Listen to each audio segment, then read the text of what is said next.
지금 전 세계는 눈에 보이지 않는 공동의 적과 싸우고 있습니다. 몇몇 나라 정치 지도자들은 코로나 사태를 전시 상황이라는 말을 사용하면서까지 경각심을 일깨우고 있습니다. 그런데 문제는 우리가 싸워야 할 적이 눈에 보이지 않는 데 있습니다. 어디가 전선인지 알 수 없으니 싸움은 더 힘들 수밖에 없는 것이지요. 아무튼 우리는 그 바이러스의 이름은 들었습니다. 신종 코로나 바이러스. 이름만 알 뿐 육안으로는 그것을 볼 수가 없는 형편입니다. 오직 총정밀 현미경으로만 보일 정도로 작기 때문입니다. 그렇다고 눈으로 볼 수 없기 때문에 그런 바이러스가 존재하지 않는다고 감히 말할 수 있는 사람을 우리는 얼마나 찾아볼 수 있을까요? 한 사람도 없을 것입니다.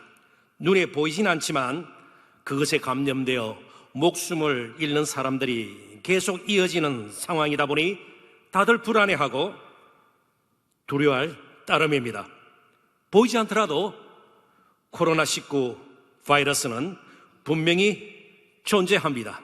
실제적인 것입니다. 모호한 것이 아닙니다. 추상적인 것이 아닙니다. 눈에 보이지 않는다고 존재하지 않는다 말할 수 없는 것이죠. 그런데 우리가 조금 다른 측면에서 믿음에 대해서, 우리 하나님에 대해서 조금 생각을 나눠보도록 하십시다.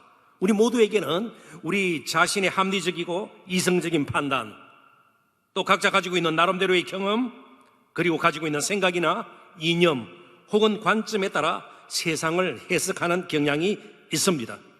그러나 하나님의 존재는 그런 식으로 밝힐 수 없습니다. 정말 우리는 하나님을 잘 모릅니다.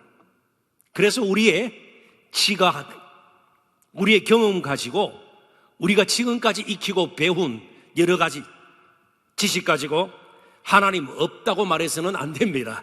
더 솔직한 말은 하나님 모르겠습니다. 이유는 단순합니다. 우리는 하나님께서 지으신 피조물이기 때문에 그렇습니다. 오히려 창조주이신 하나님이 우리를 정확하게 아십니다. 우리 자신이 아는 것보다 더 정확하게, 완벽하게 하나님은 우리를 아십니다. 그런 우리이기에, 우리의 형편을 아시기에, 우리가 어떤 존재인가를 하나님께서는 아시기에, 조금 달리 표현하면 스스로 하나님을 더듬어 찾을 수도 없고 연구해서 발견할 수도 없음을 아시고, 하나님은 죄에 감염되어 영원히 죽을 수밖에 없는 인생을 구원하시기 위해서 육신의 모양으로 아들을 이 땅에 보내셨습니다. 그리고 그 아들 십자가 지시고 부활하신 그 아들을 믿는 자마다 영생을 얻게 하셨습니다. 문제가 무엇입니까? 육안으로 보는 것이 아니라 마음으로 믿는 것입니다. 그래서 하나님께서는 믿음이라는 특별한 은혜의 수단을 통해서, 그 도구를 통해서 하나님을 알고 만나고 경험할 수 있도록 우리에게 길을 열어 주신 것입니다. 이제 우리의 피할 곳, 우리의 살 길, 그리고 소망은 오직 예수뿐입니다. 그런 생각을 좀 마음에 깔아 놓으시고요, 본문을 이제 조금 더 깊이 살펴보도록 하십시다. 본문은 제자 도마에 이어서 또 다른 제자 빌립이 예수님께 한 요청과 그 요청에 대한 예수님의 대답을 기록하고 있습니다. 도마는 도대체 길이 무엇인가 예수님께 질문을 던졌습니다. 그리고 빌립은 그 길을 따라 아버지께로 갈 텐데, 하나님께로 갈 텐데 하나님을 보여주시면 좋겠습니다. 오늘 본문에도 나와 있죠. 8절에 아버지를 우리에게 보여주옵소서, 그리하면 족하겠나이다. 족하겠나이다. 이 말은 잘 믿겠나이다. 예수님을 전혀 믿지 않는 것이 아닙니다. 믿긴 믿는데 아버지를 보여주시면 잘 믿겠나이다. 이어지는 예수님의 말씀이 무엇입니까? 그렇지 않다.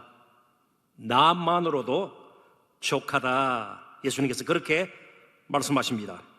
이제 예수님을 따라 제자의 길을 걸어야 할 그들은 예수님을 믿는 것만으로는 부족한 것처럼 생각하거나 말하거나 혹은 행해서는 안 된다는 사실을 깨달아야만 했습니다. 제자의 길을 가는데 오직 예수님 한 분만으로도 충분하다는 확신이 그들에게 필요했던 것을 예수님은 아셨습니다. 우리도 마찬가지입니다. 예수님을 믿는다는 것은 예수님과 함께 새로운 인생의 길을 걷기 시작하는 것을 의미합니다. 그래서 우리는 접어야 할 대부분이 많고요, 스스로 버려야 할 것도 많고요, 새로 바꾸어야 할 것도 굉장히 많습니다. 그렇지 않고 예수님을 제대로 알고 예수님만으로 충분하다는 확신 가운데 예수님을 따른다는 것은 실제로 쉬운 일이 아닙니다. 그래서 한 가지 예를 들도록 하겠습니다. 복음서에는 너희가 이렇게 말하는 것을 뭐라고 하는 것을 들었으나 했으나 나는 너희에게 이르노니, 그런 문형들이 기억이 날 것입니다. 한 20번 정도 반복 사용되고 있습니다. 이 말은 이전과는 다른 새로운 삶이 시작되었다는 것을 가르쳐주는 말씀입니다. 이제 저와 여러분에게 예수님은 어떤 분이십니까?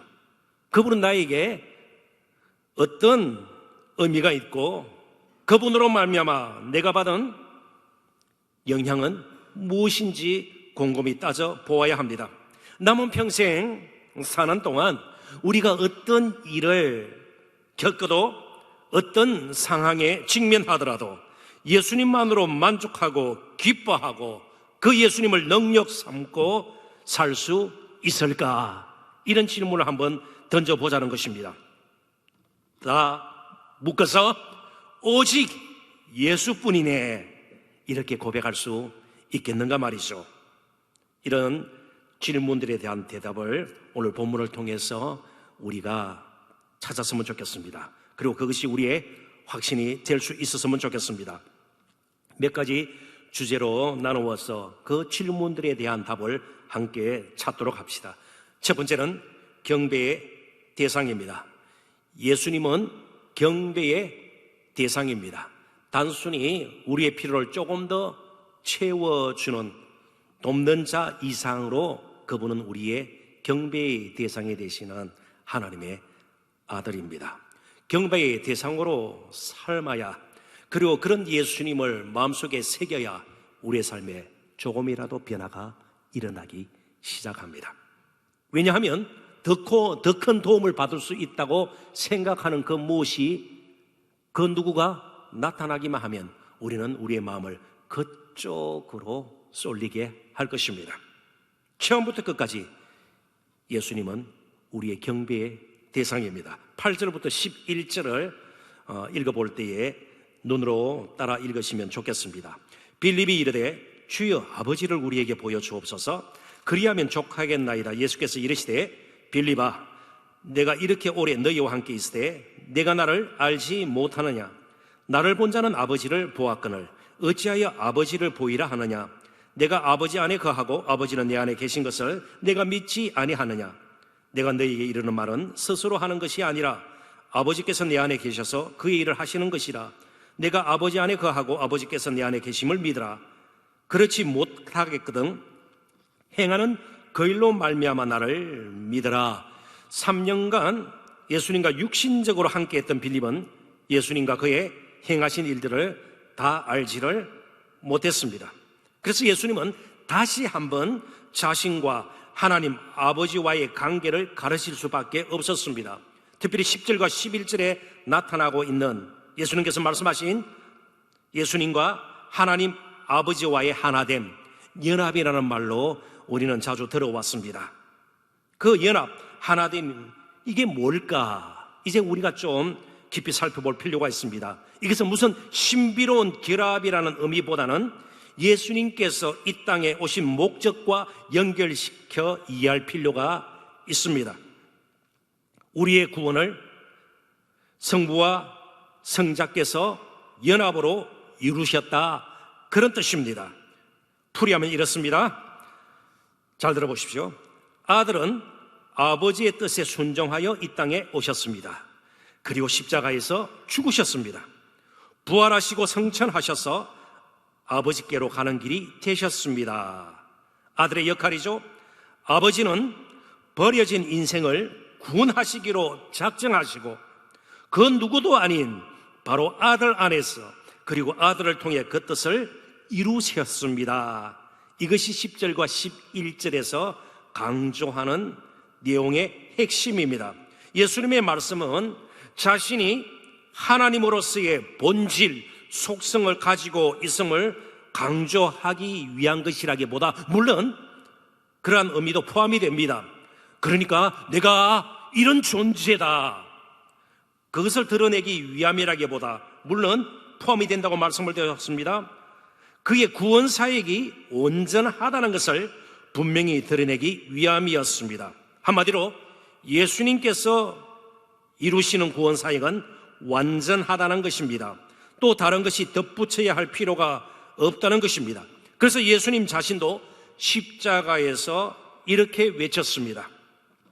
다 이루었다. 다 이루었다. 헬러 원문에 보면 수동형으로 되어 있습니다.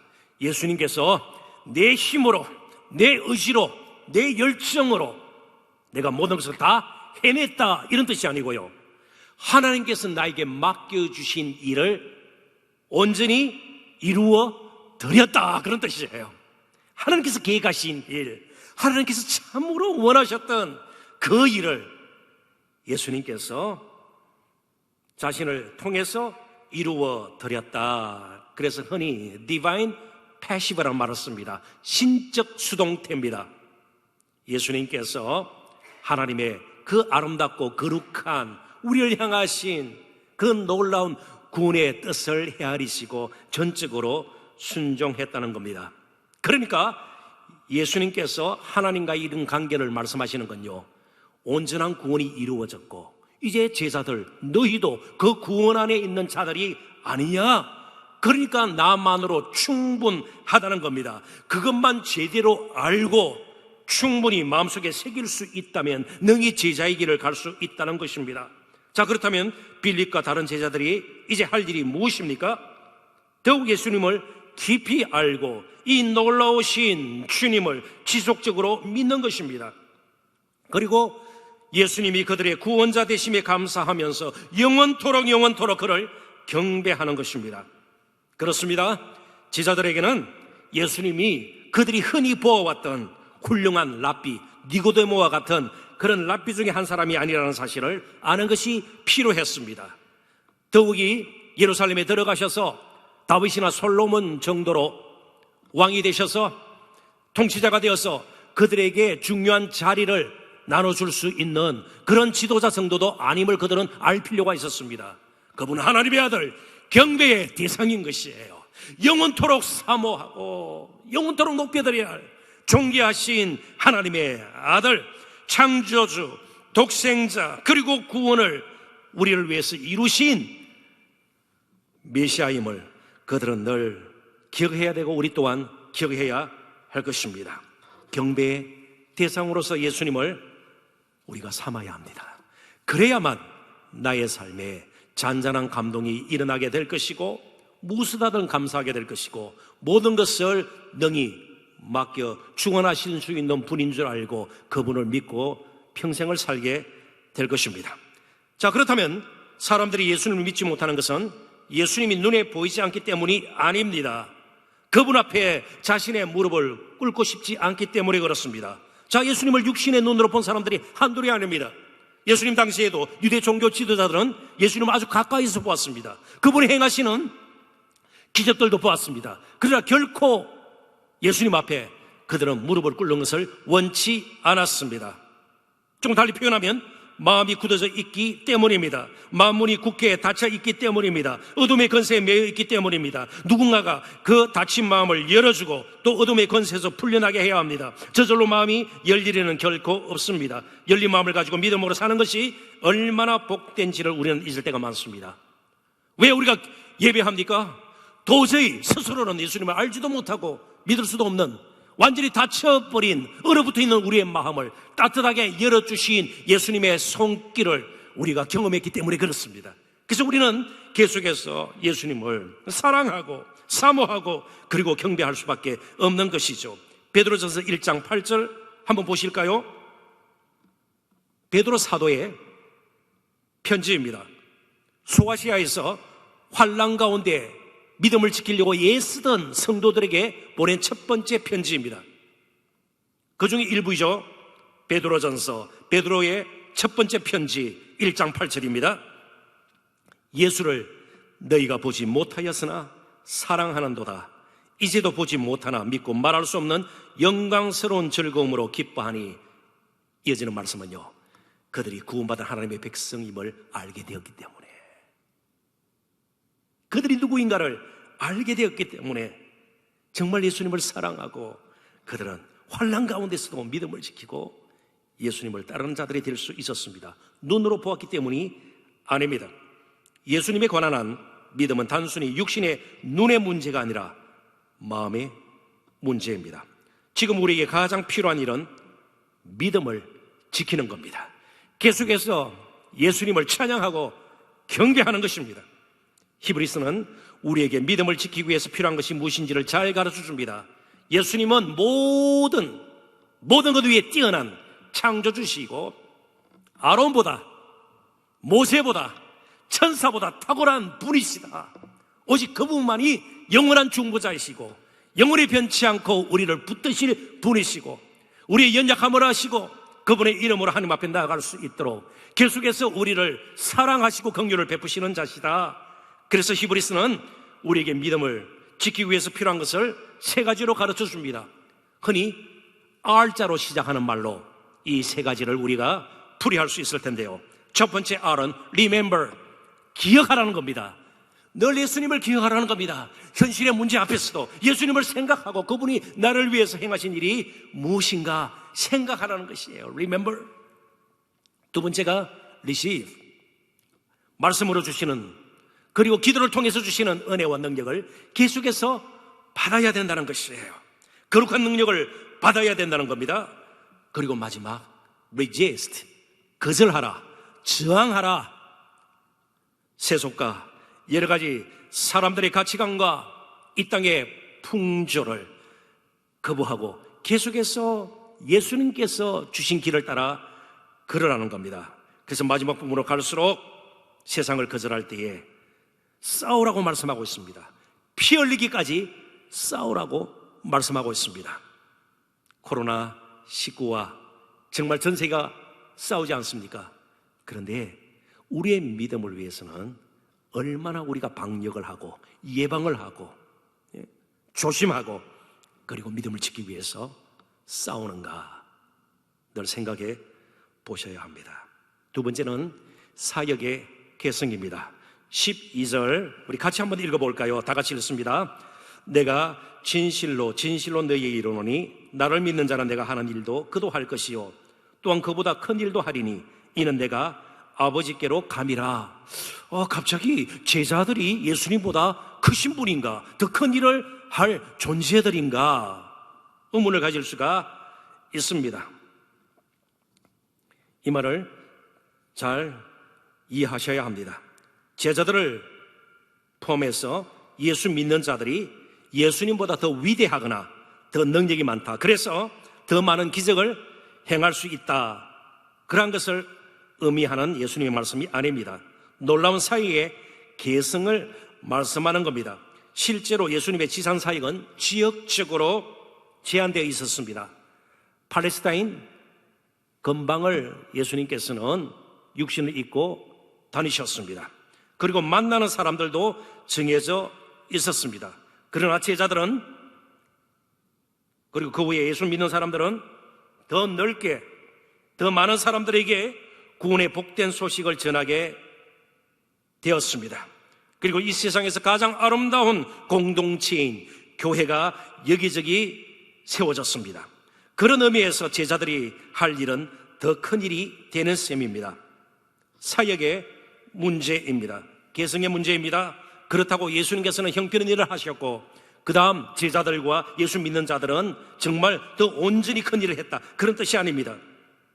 왜냐하면 예수님께서는 이제 아버지께로 가셔서 하나님 보좌 우편에서 만물을 발 아래 두시고 다스리시기 때문에 그렇습니다. 하늘에 가셨다는 말은 하늘은 권능, 권세의 상징입니다. 그런 자리입니다. 모든 능력이 나오는 그런 자리로 유대인들은 이해하고 있습니다. 예수님은 제자들을 통해서 이제 하늘의 능력으로 복음 전파의 사역을 할 수 있도록, 만민에게 복음을 전할 수 있도록 그들을 통해서 일하십니다. 복음서가 예수님의 지상 사역에 관한 말씀으로 가득 차 있다면 사도행전은 바로 사도들을 통해서, 제자들을 통해서 일하시는 예수님의 정상 사역을 우리에게 보여줍니다. 예수님은 계속해서 일하십니다. 다만 제자들을 통해서, 사도들을 통해서, 예수 믿는 자들을 통해서 그런 일을 하시는 것이죠.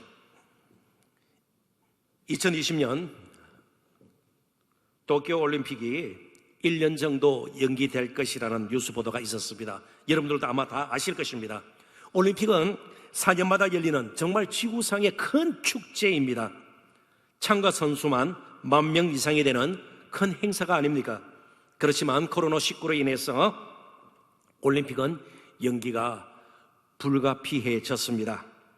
참가 선수들, 그리고 임원들, 심판진들의 안전이 올림픽 연기로 인해서 생길 수 있는 여러 가지 차질과 경제적 손실보다 더 중요하기 때문에 그렇습니다. 그들의 생명, 안전이 더 중요하기 때문에 그렇지 않아요? 올림픽이 연기가 되는 것입니다. 그러나 제자들에게는 연기할 수도, 포기할 수도, 그리고 다른 사람들에게 미룰 수도 없는 큰 일이 주어졌습니다. 심지어 생명을 걸고 감당해야만 하는 큰 일입니다. 그 큰 일을 감당하기 위해서 제자들에게 가장 필요했던 것은 그들이 누구인가에 대한 분명한 인식이었습니다. 신분과 정체성에 대한 확신 말이죠. 제자들은 이제 복음을 증거하는 큰 일을 맡은 사람들입니다. 그런 사실을 망각하면 늘 작은 일에 휩쓸려서 살게 될 것입니다. 우리 또한 큰 일을 위해 부름을 받았습니다. 코로나19가 사람을 죽이는 것이라면 이제 우리는 복음 전파로 세상을 살리는 큰 일을 감당해야 합니다. 그렇기 때문에 다른 사람들보다 조금 앞서거나 높아지거나 더 많은 것을 취하려고 그렇게 애쓰기보다는 먼저 우리 자신이 누구인가를 분명히 알고 큰 일을 맡은 사람임을 알고 이제는 좀 폭넓은 정말 큰 사람으로 우리가 하루하루를 살아야 합니다. 그러기에 우리 자신의 모습과 형편을 보면서 스스로 위축될 필요가 없는 것입니다.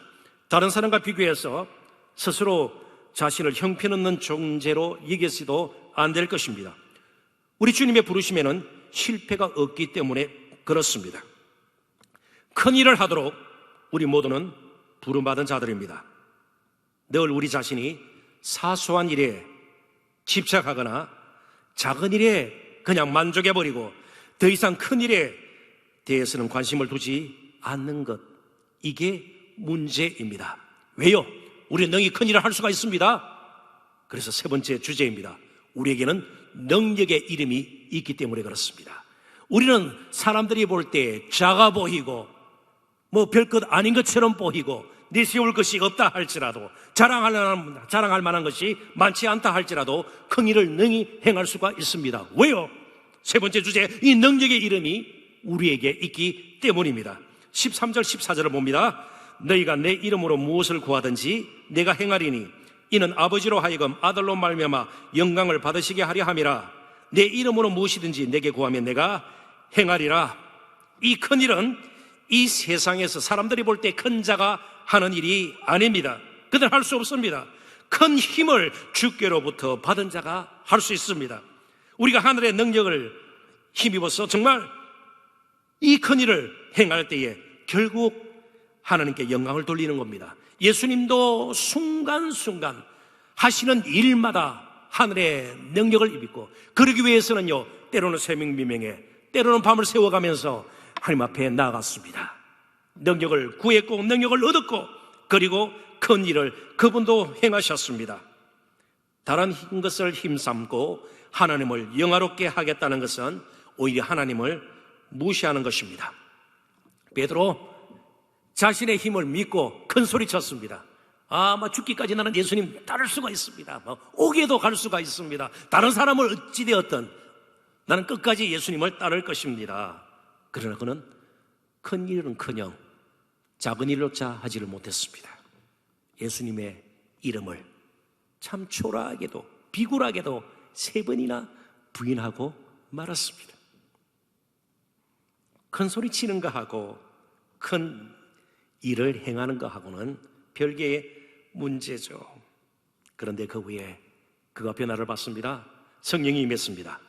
그럴 때 그 예수의 이름, 그가 3번이나 부인했던 예수의 이름이 어떤 이름인지 그는 알았고 경험했고 그 이름을 계속해서 드러냈습니다. 자, 사도행전 3장 6절 같이 한번 큰 소리로 읽어보도록 하십시다. 다 같이 읽습니다. 베드로가 이르되 은과 금은 내게 없거니와 내게 있는 것으로 이것을 내게 주노니 나사렛 예수 그리스도의 이름으로 일어나 걸으라 하고, 예수 그리스도의 이름으로 일어나 걸으라. 큰 일입니다. 보통 사람들이 할 수 없는 일입니다. 은과 금을 가진 자들이 언제든지 할 수 있는 일이 아닙니다.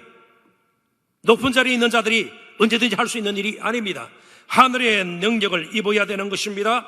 예수 그리스도의 이름으로 행할 수 있는 일이죠.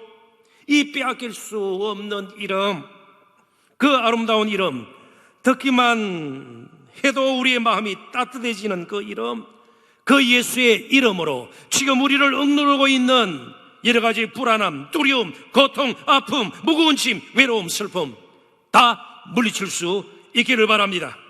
대신 참된 안식과 평강이 넘치도록 그 예수의 이름으로 우리가 구해야 합니다. 사람을 살리는 큰 일을 할 수 있도록 주님의 이름으로 하늘의 능력을 매일 구하는 저와 여러분이 되시기를 주님의 이름으로 축원합니다. 이전에는 우리 자신이 모든 것을 스스로 해결해야만 했습니다. 물론 다른 사람들이 이따금씩 도와주기도 했습니다. 그러나 그러한 도움은 늘 부분적이었고 일시적인 것이었습니다. 온전한 것이 못 되었습니다. 공경에 처하면 그 또한 도움이 필요한 사람이 되고 마는 것이죠.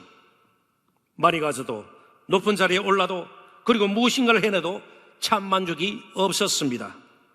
누리고 있는 것들을 그래도 혹시 빼앗길지 모르겠다, 잃어버릴지 모르겠다, 불안이 가시지 않았습니다. 불만과 불안, 예수 그리스도의 이름 밖에 있을 때 자연스럽게 나타나는 증상입니다. 불안해요. 불만이 가득해요. 기쁘지가 않아요. 즐겁지가 않아요. 만족이 없어요. 그리고 불안합니다. 무엇을 해도 불안합니다. 무엇인가 열심으로 그래서 해내지만 그게 또 만족이 없어요. 이 자리에서 내가 떨어지면, 이것을 놓치면, 뒤처지면, 그러나 예수의 이름으로 하루하루를 구하면서 사는 사람들은 그런 불안에서, 불만에서 벗어날 수 있습니다. 무엇이 성공적인 삶인가요? 하루하루를 예수의 이름으로 구하며 사는 인생이 가장 행복하고 성공한 인생이 아닙니까? 오직 예수 뿐이네. 그 고백이 오늘 우리의 고백이 되기를 원해요. 남은 평생 하루하루를 사는 동안 우리의 삶의 고백이 될 수 있기를 바랍니다. 그 아름다운 능력의 이름으로 오늘 하루도 힘있게 살아내시고 많은 사람들에게 이 아름다운 예수의 이름, 생명의 이름 전하고 함께 사는 귀한 복 누리시기를 주님의 이름으로 축원합니다. 기도하겠습니다. 하나님.